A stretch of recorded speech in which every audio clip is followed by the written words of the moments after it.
NACDL is the association of the nation's criminal defense bar.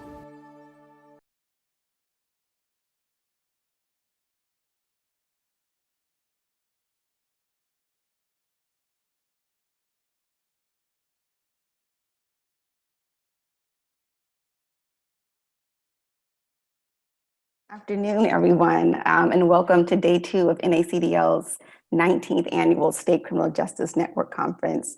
I am so glad that you've joined us. My name is Monica Reed. I have the pleasure of serving as the Director of Advocacy for NACDL. I am going to turn it over to the moderator, who is actually coming from the NACDL family. He is Ivan Dominguez. He serves as the Senior Director for Public Affairs and Communications at NACDL, and it will be him that will be moderating this discussion on shifting the narrative, criminal justice reform, and storytelling. Take it away, Ivan. Hello, everyone. Thank you, Monica. So I came to do this work after 10 years practicing as a litigator in New York, and when Norman Reamer, the Executive Director of NACDL, offered me the opportunity more than 12 years ago to relocate from New York to do this work on a daily basis, I couldn't say no. I, like many of you who are watching, am highly allergic to injustice. So making fighting it my full-time job was critically important to me. This hour, we're going to be talking about shifting the narrative, criminal justice reform and storytelling. And I have to tell you, though you probably know it from your program, we are so fortunate today to have two towering figures in criminal justice journalism join us. Carrie Johnson and Radley Balko. Carrie Johnson is the national justice correspondent at NPR, where she covers the Justice Department, the FBI, and the tug of war between the White House and the law enforcement community. She chronicled the investigation into Russian election interference in 2016 and the Trump campaign to overhaul the federal judiciary. Carrie has a special interest in criminal sentencing, drug laws, and clemency. Previously, she wrote for the Washington Post and the Legal Times. Carrie's been she's received awards from the Robert F. Kennedy Center for Human Rights, the Society of Professional Journalists, and has been a finalist for the Pulitzer Prize. Carrie also just completed a year as one of only a handful of journalists selected to be a Nieman Fellow at the prestigious Nieman Foundation for Journalism at Harvard University. We're also joined by Radley Balko. Radley Balko reports on criminal justice, the drug war, and civil liberties for the Washington Post. Radley was previously a senior writer and investigative reporter at the Huffington Post and a reporter and senior editor for Reason magazine. He authored the book I'm sure many of you have read, Rise of the Warrior Cop, The Militarization of America's Police Forces, and he co-authored The Cadaver King and the Country Dentist, a true story of injustice in the American South. His work has been cited by the US Supreme Court, the Mississippi Supreme Court, and 2 federal appeals courts. He also occasionally writes about music and culture in Nashville, where he lives and from where he is joining us today. So first, about a little bit of an introduction, and then I'm going to begin with the question. So first of all, many of you in the audience hail from NACDL affiliates, and I understand that many of our affiliates, most of our affiliates, do not have dedicated communication staff. Part of the point of this very module is part of the State Criminal Justice Network Conference. And as you heard from NACDL President Chris Adams yesterday, NACDL will soon be expanding the communication support that we are providing to our affiliates. Stay tuned for more details about that after Labor Day. Today, we're going to learn about the amplification of the voices of those we serve as criminal justice reform advocates. We'll learn about the role of storytelling and the challenges of practicing journalism in the criminal justice space. As advocates, many of you, like we in the NACDL home office here in Washington, we gather data, we share information about vast injustice. It's a large part of what we do, but there are more and less effective ways of doing it. I think about a report that NACDL released at the National Press Club during the summer of 2018 called our trial penalty report, the disappearance basically of the American criminal trial. It's turning into a system of pleas. And scattered throughout that report, you will find a whole lot of information and data. You will also find it punctuated significantly with the stories of victims of the trial penalty. Those stories translate the data into experience that can generate empathy and understanding. You see this now in conversations and panels around the country about the trial penalty. No panel's complete without the voices and experience burdens reflected in the data. That's an important part of the conversation. I can tell you over 2 million people are behind bars in the United States. The US is the world's leading incarcerator in absolute numbers and per capita, save perhaps for North Korea, where there's a lack of transparency sufficient to know how many people are actually interned. There are millions of refugees from civil wars around the country, around the world. Millions have been murdered in genocides. Hundreds of thousands of people have died in just the last few months from COVID. But do those numbers stick? Or do the obituaries and stories about our lost friends, family, and community members tell us more about the ravages of COVID? Dramatic numbers are one thing, but numbers are not stories. Stories, though, can help people understand the numbers. Last night, some of you might have watched the first night of the Democratic National Convention. And as I expect will be the case next week at the Republican National Convention, the evening was filled with advocates for their high-stakes cause, the cause of their electoral success in the coming election. We're all here today and doing what we do because we're advocates for a cause, the cause of criminal justice reform. So since many of you probably did tune in, regardless of what party affiliation you have, if you even have one. And so I want you to think about something. Do you recall statistics that anybody recited? Did they stick with you? Did you hear a lot of facts and figures? Do you recall individual stories telling you about issues the advocates at the convention wanted you to hear about? Stories that those advocates brought to you with the goal of changing hearts and minds. So to get things started, I went hunting for a handful of quotes from people with far greater wisdom than myself to set the tone for today's conversation. On storytelling, Roy Peter Clark of the Poynter Institute said, "Most journalism is written in reports or articles, not stories. The goal of reports is to impart information. The goal of stories is to impart experience. Reports use language that points you there. Stories use language that puts you there." Author Chimamanda Ngozi Adichie said, "Many stories matter. Stories have been used to dispossess and to malign, but stories can also be used to empower and to humanize. Stories can break the dignity of a people, but stories can also repair that broken dignity." Nick Lehman, Dean Emeritus of the Graduate School of Journalism at Columbia University and a staff writer at The New Yorker for decades, said, "Story, rather than datum, is the basic unit of journalism." Some of you may be fans of French filmmaker Jean-Luc Godard. He said, "Sometimes reality is too complex. Stories give it form." And finally, I quote Jonathan Haidt, social psychologist and professor of ethical leadership at NYU Stern School of Business. He said, "The human mind is a story processor, not a logic processor." So my first question is directed to both Carrie and Radley. I'll start with you, Carrie. Why is storytelling important to both journalism and the work of advocates like those in this audience? And in speaking to the importance of storytelling, I would love if each of you could talk about some of your storytelling and the impact that it's had. Well, I think we've learned, certainly in the last 5.5 months, that human animals need connection. And stories offer us the opportunity to connect to people whose lives are like ours and people whose lives are not like ours.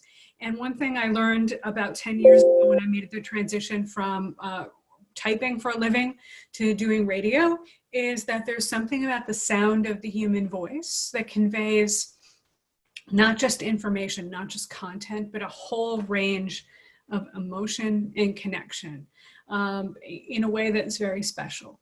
And so at NPR, when I get the chance to go out into the world and interview people who may be imprisoned or involved in the justice system in some way, I tend to want to spend a lot of time with them. I don't think that the kind of time that Radley sometimes gets or magazine writers get, because I have a busy job covering breaking news in DC. But one of the things that you might find if we ever work on a story together is that I'll want to come and hang around with you and your family for a day or 2 or 3 and ask what you might be doing. And if I can sit there and listen and watch with a microphone. One example of that is when we were doing a series on clemency and mandatory minimum several years ago at NPR.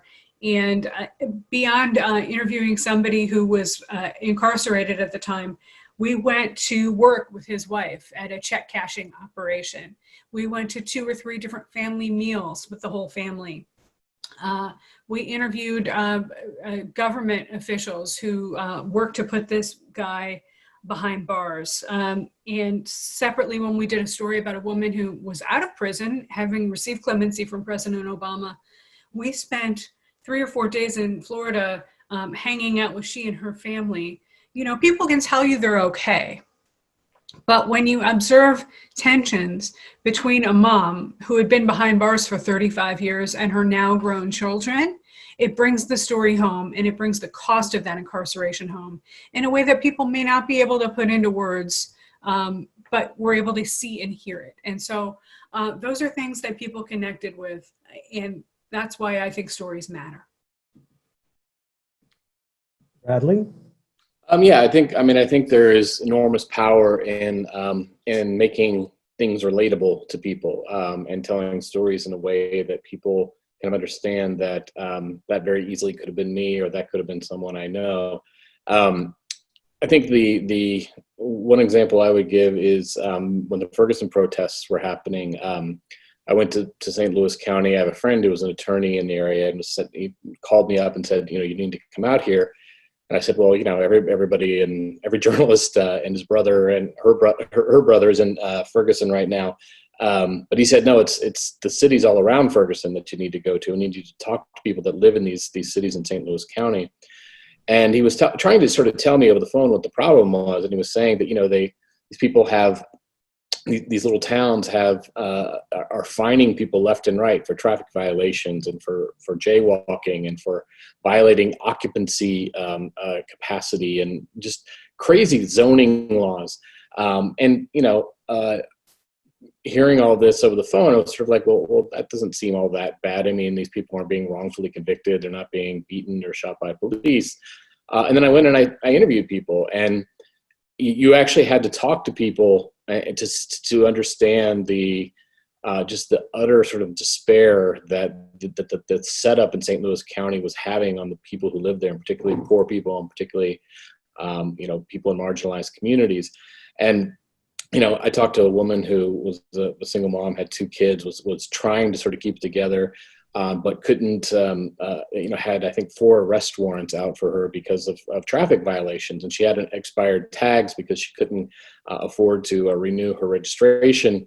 And because of the way that the county was set up, she said every time she gets in her car and goes to work, she passes through 7 or 8 different jurisdictions in this, you know, 6-mile drive to her job. And in every one of those jurisdictions, every single time she goes to or from work, she risks getting pulled over, getting another ticket, and then potentially another arrest warrant. And talked to another guy, a young guy, I think he was probably in his mid-20s, black guy, long dreadlocks, who tried to start a small business, a garage repairing people's cars. And because of that, because he didn't have enough money to, you know, buy his own garage. He was working on cars at his mom's house. And he sometimes had to park them on the street. And this led to a lot of parking tickets. And this then put him on the radar of the local police. Together with his sort of appearance, he was basically being targeted pretty regularly. He had been arrested several times. None of the charges ever stuck. But, you know, he told me the story at one point where he went to the courthouse to pay off one of these fines that he owes. And he had just picked his kids up from school, and his kids were in the truck. And he goes to the door of the courthouse. The courthouse was actually held in a gymnasium because they had so many people who had to pay, or who had, you know, court appearances. They couldn't fit them all in a courtroom. And he sees a sign on the door that says children aren't allowed in the court, in the municipal court. So he takes his kids back to the truck, and he leaves them in the truck thinking, you know, it's only going to be 10 or 15 minutes. You know, the weather was compliant to leaving your kids in a truck for 15 or 20 minutes. And it turns out there's a cop in the parking lot waiting for someone to make exactly that decision. And the cop arrests him for felony child endangerment. And he objects, and the cop tases him in front of his own kids and then handcuffs him. And, you know, this is a guy who was just trying to do the right thing, was trying to start a business, trying to get on his feet. And after talking to him for a while and you know, hearing all the stuff, everything that he'd gone through, you know, I was ready to go out and start rioting. I mean, I was, I was angry on his behalf. And it really kind of hit home to me that Ferguson was not about Michael Brown. I mean, Michael Brown was the fuse, I think, that lit, the powder keg that had been, sitting around in St. Louis County for years and years. But it was, it was this kind of day-to-day erosion of people's dignity that was going on, that really kind of hit home for me. And I would also just point out, just from my own experience or my own kind of background and place of privilege, I guess you could say. I'm interviewing the guy, and at one point I say, so what did the kid's mother think about this? Did she try to take the kids away from you? And he said, the mother. He said, you mean, my wife who I'm married to? And for me, it was like, this young black guy constantly in trouble with the law. I just assumed, that these kids were from a broken home, and that was my own fault, my own, bringing my own prejudices and biases into the interview. And he laughed it off and was very generous with that mistake. But I don't know. I think that was a good example of where, I guess I would never have thought that something like traffic violations could, lead to this sort of feeling of despair and oppression and cause this kind of massive uprising like we saw in Ferguson. But that really is kind of what was behind a lot of it. And I think telling that story and humanizing it really made a lot of, I hope at least, made a lot of people see that as well. Let me follow up, Radley, on that. A lot of reporting on criminal justice sensationalizes crime. And maybe you can talk a bit about, in particular, in light of having gone to Ferguson, I as a consumer of news and information, how I saw, the range of reporting on that and every day when it comes to criminal justice. So a lot of criminal justice reporting sensationalizes crime. And how do you find a balance and report on the facts while respecting the victims and respecting the accused? How do you bring that all together in a way that satisfies you that you're being fair? So I work for the opinion section of the Washington Post. So I have a little bit more leeway to kind of tell stories, I guess, from a perspective. And I don't try to hide my perspective. I mean, I come to these issues as somebody who's very skeptical of the criminal justice system, of police and prosecutors and the power that they have. I do always obviously try to be accurate. I try to be fair. I always try to get the other side's opinion in a particular story. But I also, while that leeway is nice, I often don't really need it, and I don't use it because, obviously, if I'm writing sort of an opinion piece or a blog post or a take, obviously those are going to be opinionated. But when I'm doing investigative pieces, really just the facts, laying the facts out, I think, is all you need, because oftentimes these stories are so awful and have such terrible details that any sort of opining or trying to be sort of writerly comes off as heavy-handed. And oftentimes I think the best way to tell these stories is just to kind of lay them out and tell them in a very straightforward manner.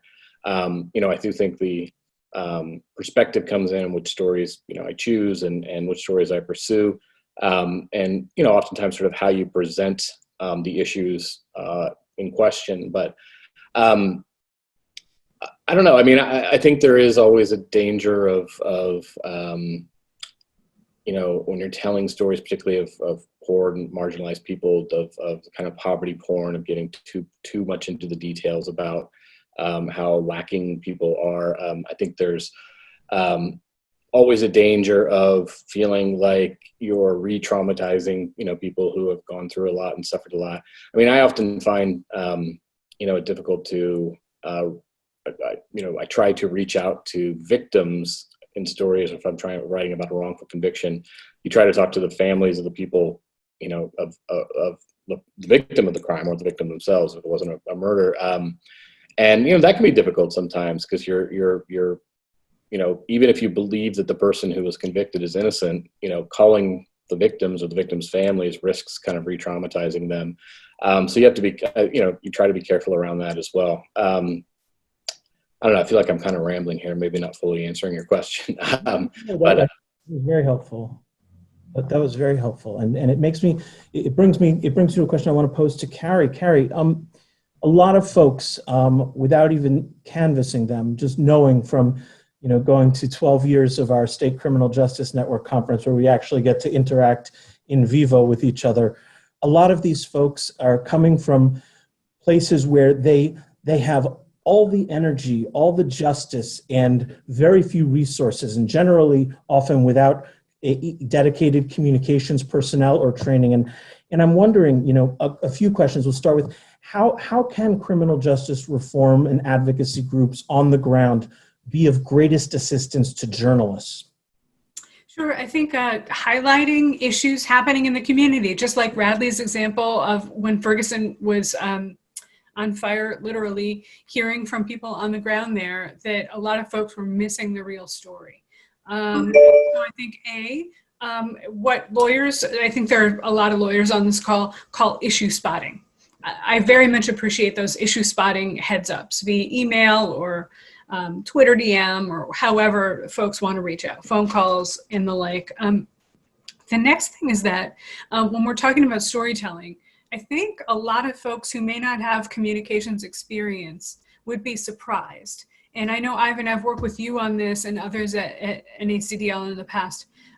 It may take me reaching out to 3 or 4 or 5 sometimes different folks and interviewing them to figure out which person is the best to feature in a story. So to the extent that a reporter is reaching out to you or you're reaching out to a reporter, know that the reporter will want to talk with a number of different people involved in the story or who are examples of a particular injustice or wrongdoing of some kind or other.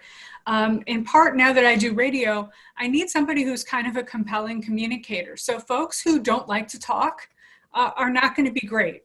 I can sometimes work around that by interviewing people in their lives who do like to talk, but it may take 2 or 3 different introductions to figure out how I want to best tell the story or how we want to work together. So understand that reporters are often going to be very receptive, but it may take a little time.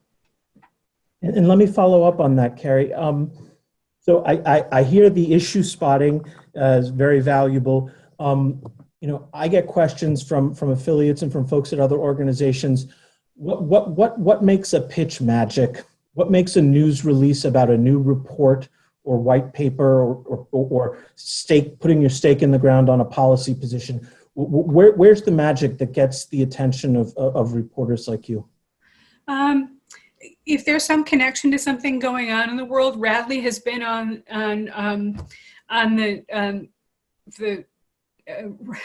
the police beat, for want of a better word, for a long time. And he got there long before most other people in Peoria started to care about it. I apologize to Peoria if I'm insulting somebody there. But sometimes the news or the news media catches up to where you've been in a community for a while.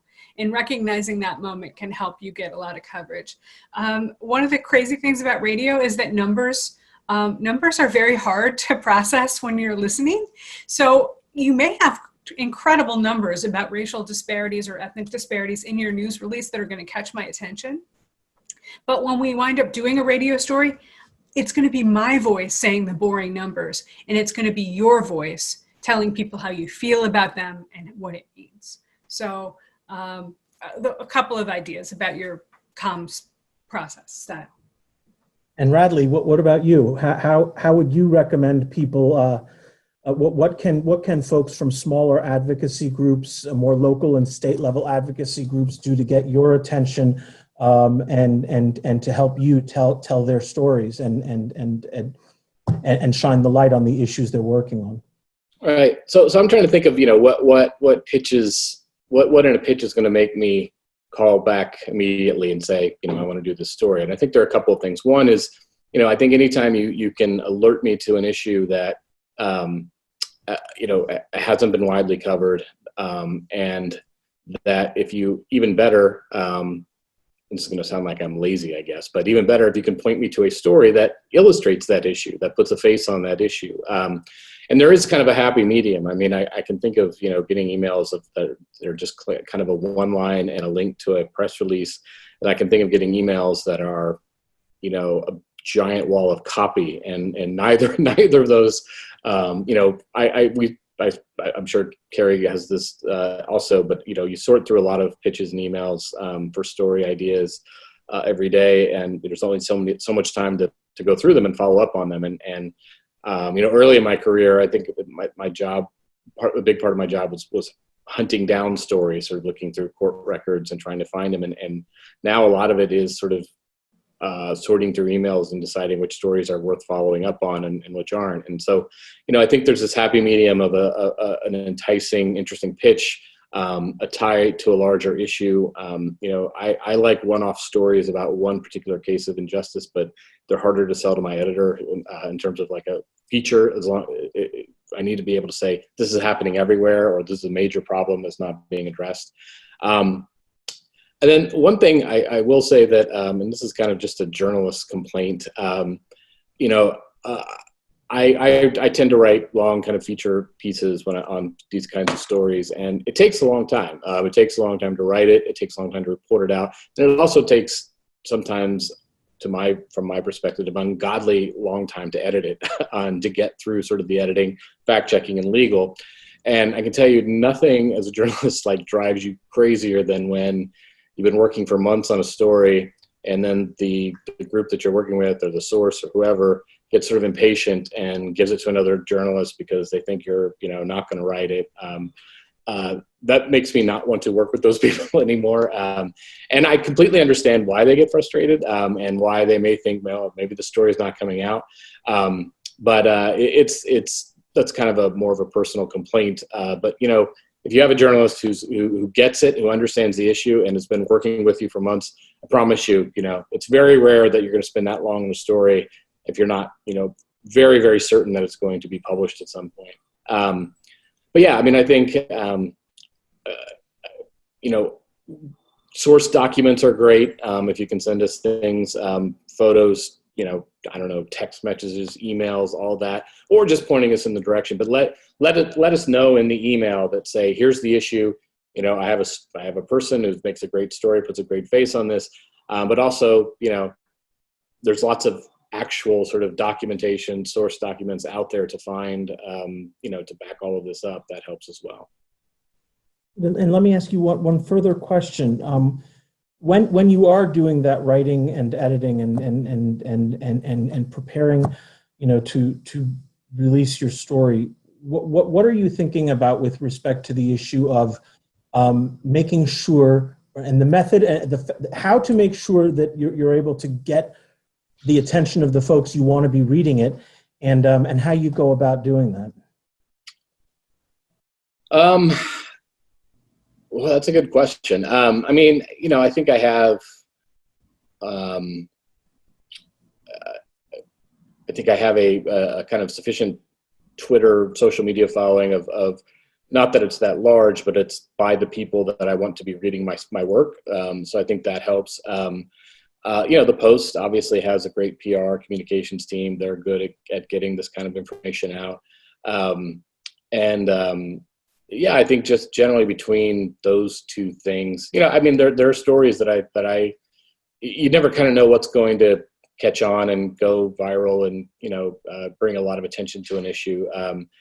There've been sort of one-off just stories I've written very quickly that have taken off and gone crazy. There's stuff that I've spent months agonizing over that, to this day, I'm not sure anyone actually read. So part of it is just kind of, you never know what's going to catch on with people. But, I think if you're an organization who's pitching a story to a journalist and you have, some reach, that can also kind of help, because, nobody wants to write something that nobody reads.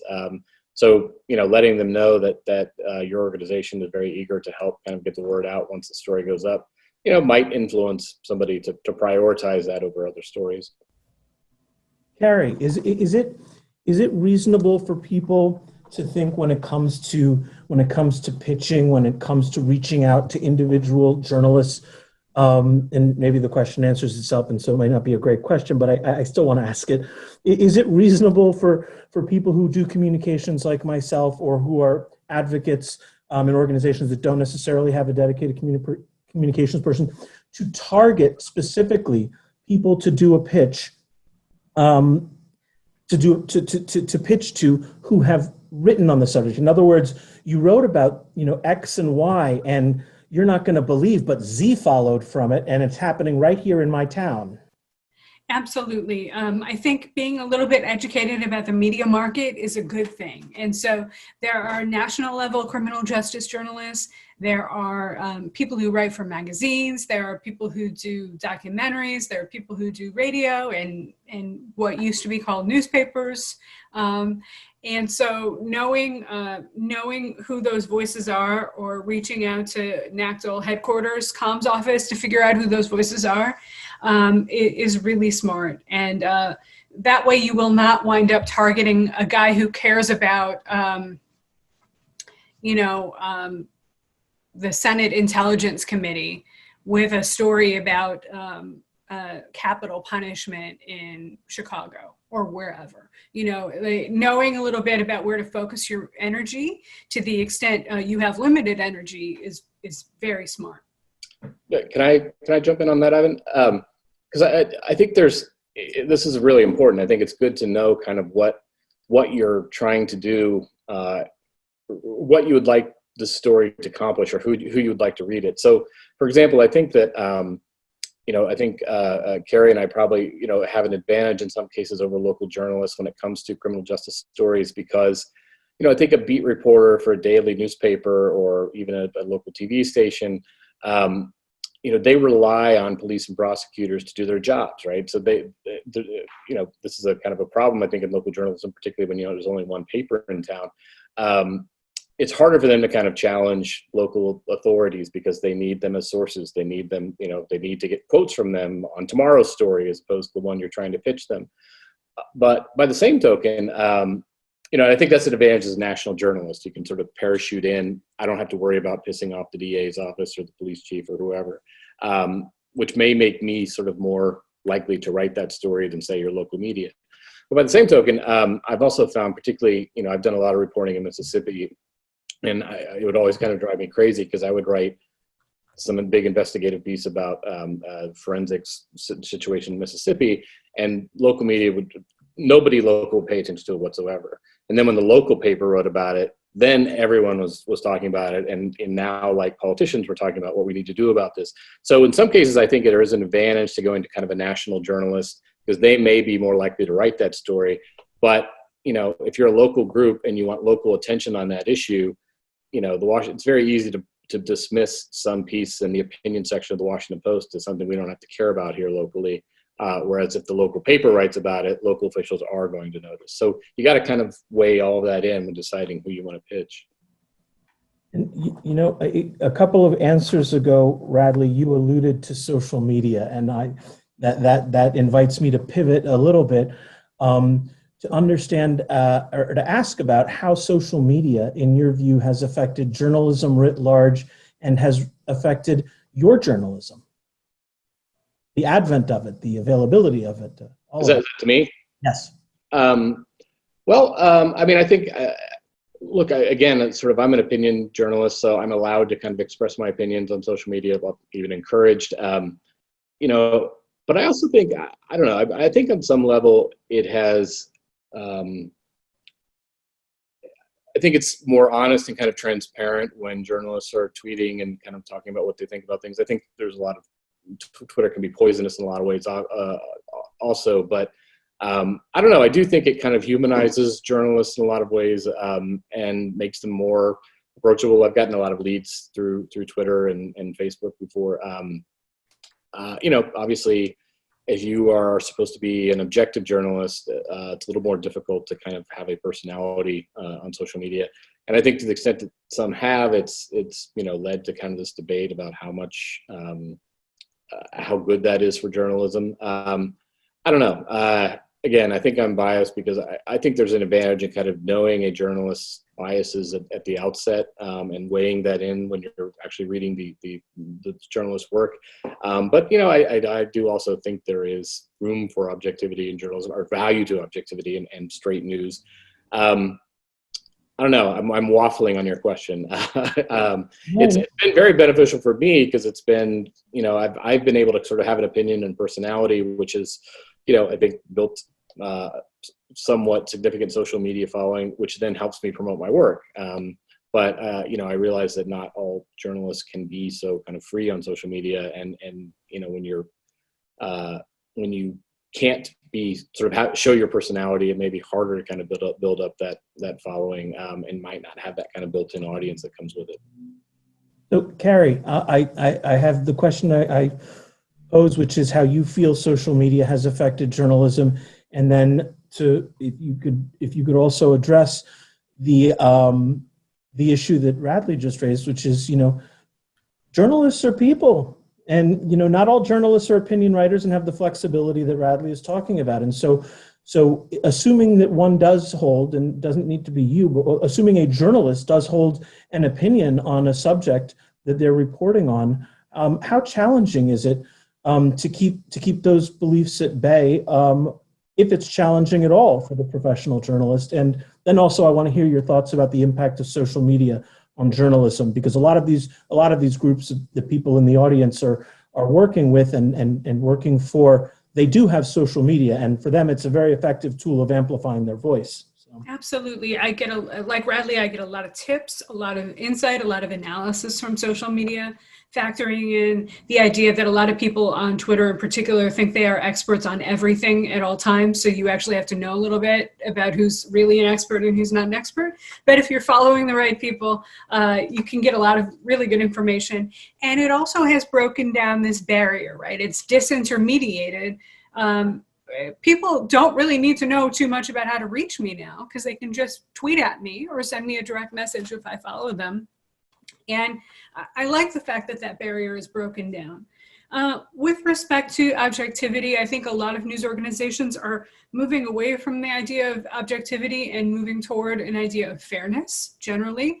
A lot of news organizations, including I think the Washington Post and mine, NPR, are currently reviewing their staff social media policies to try to figure out what guidance they want to give working reporters who are not on the opinion page, but reporters like me who cover beats.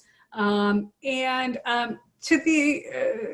don't find being on Twitter any more challenging than I do appearing on a cable news show alongside people who may be partisans on an issue, or on a cable news show during the daytime or at night where the host may have partisan opinions and asks me occasionally a question that is very difficult to answer. I will never forget, it's almost 20 years ago now, I was covering white-collar crime and financial fraud for the Post, and I did a show on CNBC featuring Larry Kudlow, who's now, of course, in the Trump White House.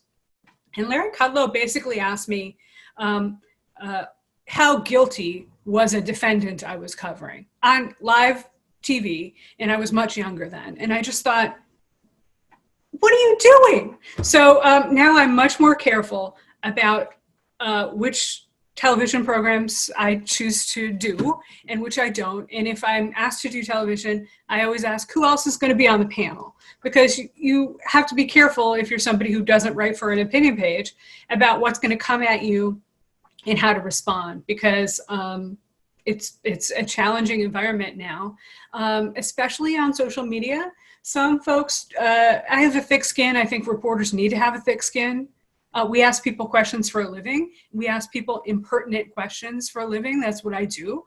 But it's unpleasant to be the target of personal attack or threats. And so that's one of the downsides to some extent of social media, because people do or do not realize they're actually tweeting threats at a real person. And that can be scary and change the way in the days when I did walk to work, the path I took sometimes. So I have two more questions that I'd like to ask you both, and then I'm going to look at whatever has been sent to my email about questions from the audience. But first, Carrie, and then Radley on this question. A lot of us on the criminal justice reform side professionally, and the information consumption side, and then just a lot of average people around the country are looking at developments in recent months and saying, my goodness, could this be one of those inflection points, once in a generation type inflection points where there's a real opportunity for criminal justice reform? From your perches and all of the people that you get to speak to who have lots of power and influence and information and experience, is that illusory, or might this be one such inflection point? Maybe, like Radley, I covered what happened at Trayvon Martin and what happened in Ferguson, and watched as some things changed and some things didn't change over the last several years, and then watched this year the murder of George Floyd, and saw people take to the streets in a way that was remarkable and unusual. And yet, when one of my NPR colleagues asserted on our podcast that she thought now was the time that Congress was actually going to do something, I reacted with great skepticism, even disdain, in a way that I should not have in terms of my tone of voice. Because I think in a lot of ways, some of our systems of national government are broken. And so perhaps the biggest change will happen at the state and local level. And perhaps that is where a lot of the audience today is based. And perhaps that's where national reporters like me should be spending more of our time and energy. Yeah, I think I agree with Carrie, and that I think that Congress is way behind the curve on all of these issues. I think the last poll I saw had public support for marijuana legalization at, I think, around 65%, and about 75 to 80% of Congress is opposed. So, they're always going to be way behind these issues. They're always going to sort of assume that the least risky position is the one that's, not only opposed to reform, but, continues to sort of, that risks no backlash from police or law enforcement groups. That said, I do think that this has been, if you look at what's happened to public opinion polling in just the last 3 months, it's astounding. I've been covering these issues for 15 to 20 years now, and I've never seen that kind of movement on these issues. If you look at like support for Black Lives Matter from Ferguson till now, I think it's up 30 or 40 points or something like that. You have, majorities of white people now support Black Lives Matter, overwhelming support for, drastically reforming on issues like no-knock raids, on police militarization in general, on the idea that there's racial bias in the criminal justice system. You now have a majority of white people agreeing with that statement, which I don't think has ever happened before. So I think there is public sentiment, I think, has shifted dramatically. Now, whether that amounts to actual policy changes, I don't know. I think at the federal level is where it's going to happen last.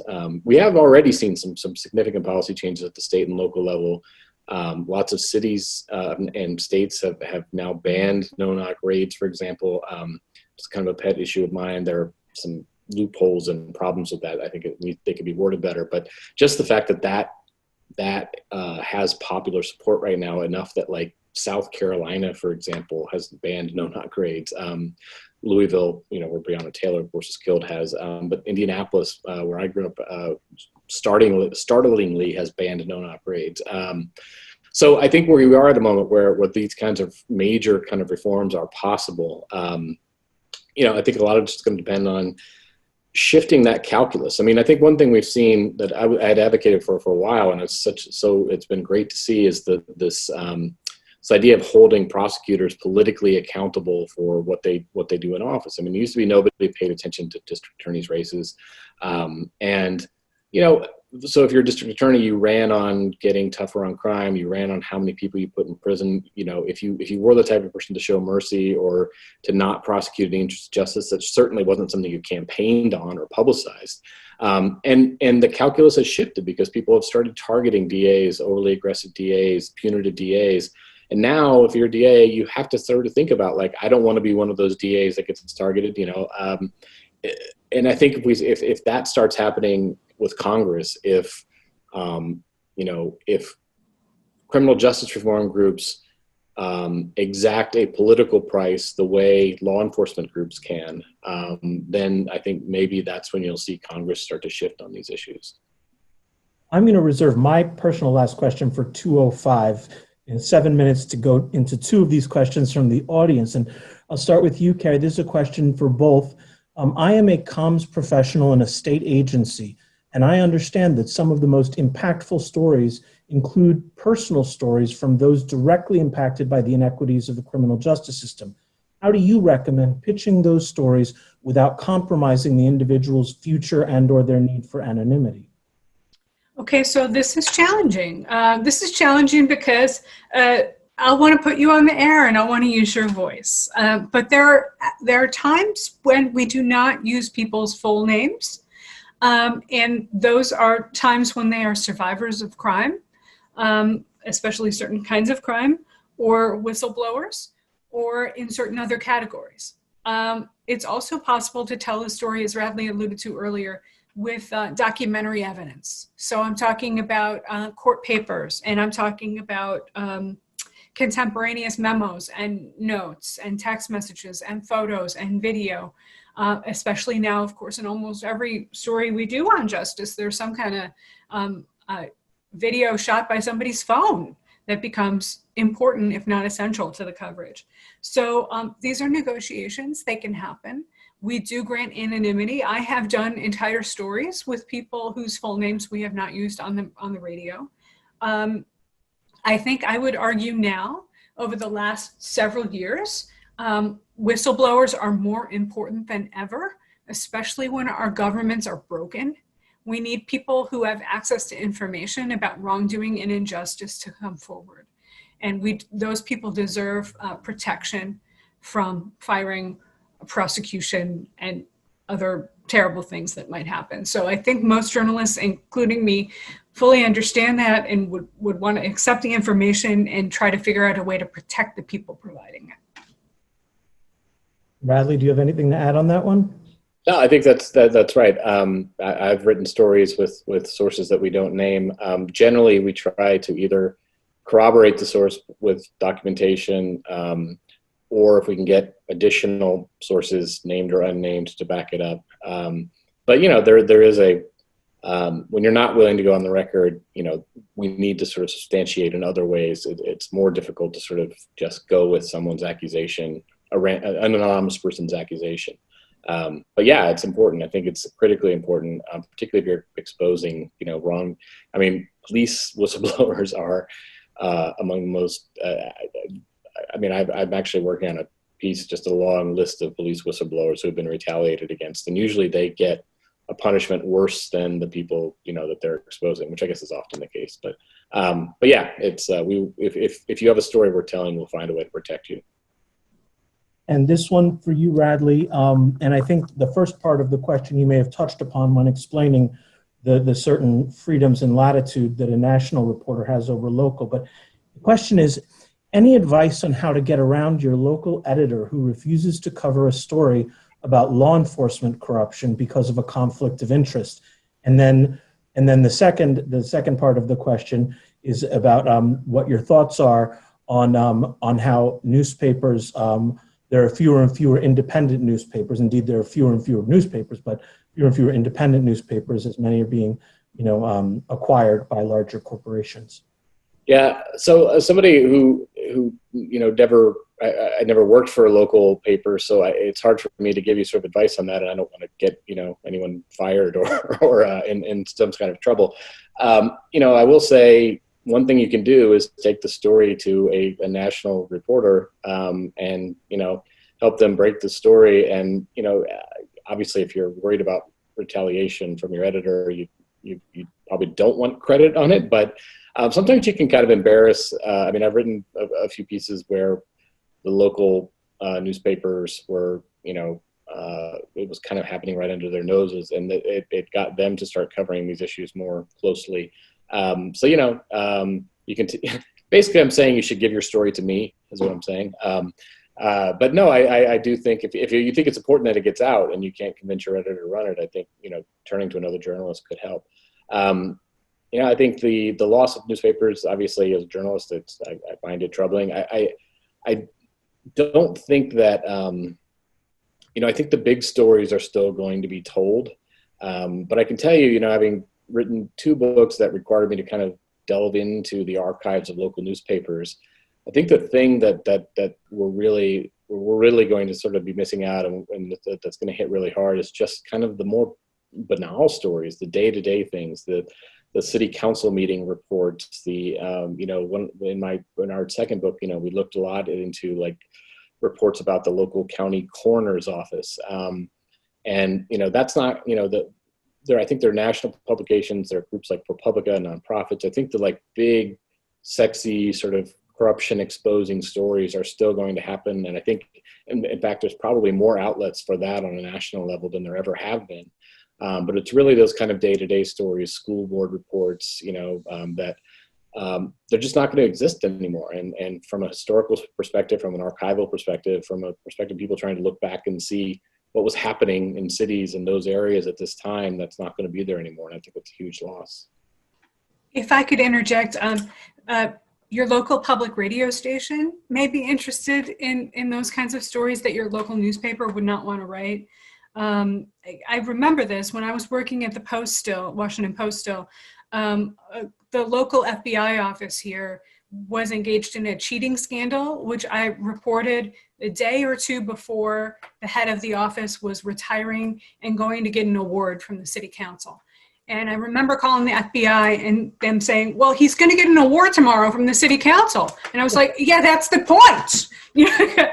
So I understand there are pressures for locals to not bust the chops of locals, but I think local radio stations and increasingly some, and I use this word carefully, refugees from daily newspapers that have downsized or changed or become fodder for hedge funds. They start their own kind of low cost, low overhead news sites online, and those places can really help you as well. So there are still outlets for the kinds of bread and butter criminal justice system is not working stories. You just have to be a little more creative about it. So now I'm going to turn to my final question to you both. I'll start with you, Carrie, before I give a few closing remarks. And this is what I think is a question that should end every panel, particularly with people who have so much to offer like the both of you. Is there anything I have not asked about, but that you would like to share with those in attendance here about storytelling, journalism, criminal justice reform advocacy? Ivan, we had talked a little bit before about nomenclature, about words that people like me use to describe people in the system. And I know there's a lengthy and very sensitive debate ongoing now about using words like felon or convict or even prisoner. What I would like to add to that is that I am interested in what people themselves say they want to be called. Just in the last couple of days, Dwayne Betts, who is a Yale Law School graduate and a New Yorker published poet, has been on Twitter saying he didn't want to be described as formerly incarcerated. And there's a new Pew poll out now about how a lot of people who are Latino maybe don't think of themselves as Latinx, even though that's what younger people and progressives want them to be called. So to the extent any of us work together in the future and there is an issue like that, I'm going to be sensitive to what the people involved in the story call themselves and want to be called. I want to be sensitive, but I also want to respect the individual person's right to name themselves. That's all. Radley? Yeah, I would just say, this is a very self-interested comment, but, we want, your stories need to be told. I mean, like I said, I've been on this beat for more than a decade, probably close to 2 decades. And, just recently in last year before COVID hit anyway, I started shadowing some defense attorneys across the country, just kind of, day to day, going to court with them in their office. And I can tell you that, like, I was blown away by some of the stuff that I learned that I had no idea goes on a day-to-day basis, despite, covering this for quite a long time. You guys are in the trenches, you're on the front lines. You see this stuff day to day. A lot of times, I think too, things I noticed that blew me away were things that maybe the defense attorney I was shadowing was like, what? That's just life in this job, you know. But I know there's probably some suspicion of media. Also, I think that there's always a little danger of the story that you want told sort of getting away from you. But just encourage you all to reach out and to kind of tell us what's going on, because you see this stuff in a way that we can't, and we need you as sources. Wow, I knew it was going to be really good, but you guys are phenomenal, and I hope everyone in the audience, if there's anyone out there who wasn't familiar with Carrie and Radley's work, that you go and read up and listen up. We're talking about decades of work in journalism. While we're out there advocating for reform, Radley and Carrie are shining the light on the truth. And there's no way to measure how much that has moved the needle, except to say that it most certainly has. And it's moved the needle in the direction of greater justice, because it's always greater justice when you're shining the light on truth. So I have to thank you both so much. I am in awe of both of you, and so grateful for the work that you do every day.